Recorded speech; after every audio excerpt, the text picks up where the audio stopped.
திருநாவில் தினம் ஊறும் நாமம் அதை அறிவாரின் மனமில் பருமன்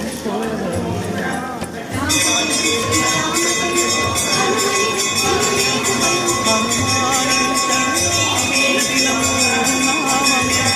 அதை அறிவாரின் மனமில் பருமன் நன்மை நன்றி செய்யும் நமக்கு